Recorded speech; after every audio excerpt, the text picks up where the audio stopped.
വിശുദ്ധ ലൂക്ക എഴുതിയ സുവിശേഷം അദ്ധ്യായം 7 36 മുതൽ 50 വരെയുള്ള വാക്യങ്ങൾ. പാപിനിക്ക് മോചനം.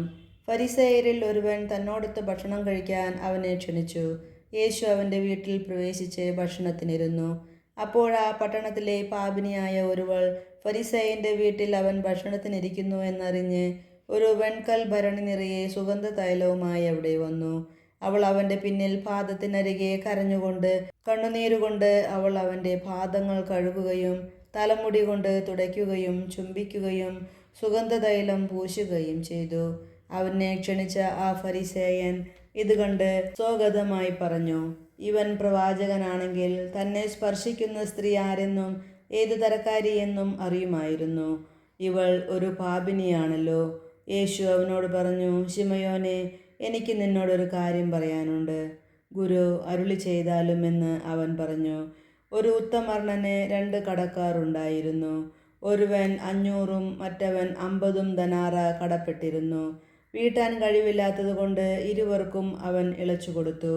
ആ 2 പേരിൽ ആരാണ് അവനെ കൂടുതൽ സ്നേഹിക്കുക? ശിമയോൻ മറുപടി പറഞ്ഞു, ആർക്ക് അവൻ കൂടുതൽ ഇളവ് ചെയ്തോ അവൻ എന്ന് ഞാൻ വിചാരിക്കുന്നു. അവൻ പറഞ്ഞു, നീ ശരിയായി തന്നെ വിധിച്ചു.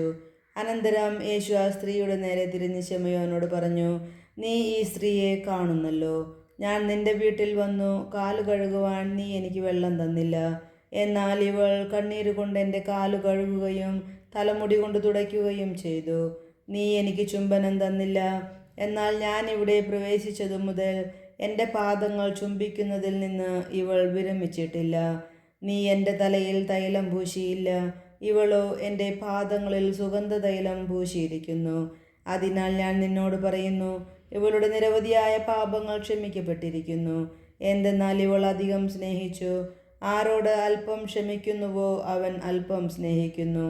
അവൻ അവളോട് പറഞ്ഞു, നിന്റെ പാപങ്ങൾ ക്ഷമിക്കപ്പെട്ടിരിക്കുന്നു. അവനോടുകൂടെ പന്തിയിൽ ഇരുന്നവർ പരസ്പരം പറയാൻ തുടങ്ങി, പാപങ്ങൾ ക്ഷമിക്കുക പോലും ചെയ്യുന്ന ഇവൻ ആരാണ്? അവൻ അവളോട് പറഞ്ഞു, നിന്റെ വിശ്വാസം നിന്നെ രക്ഷിച്ചിരിക്കുന്നു. സമാധാനത്തോടെ പോവുക. നമ്മുടെ കർത്താവായ മിശിഹായ്ക്ക് സ്തുതി.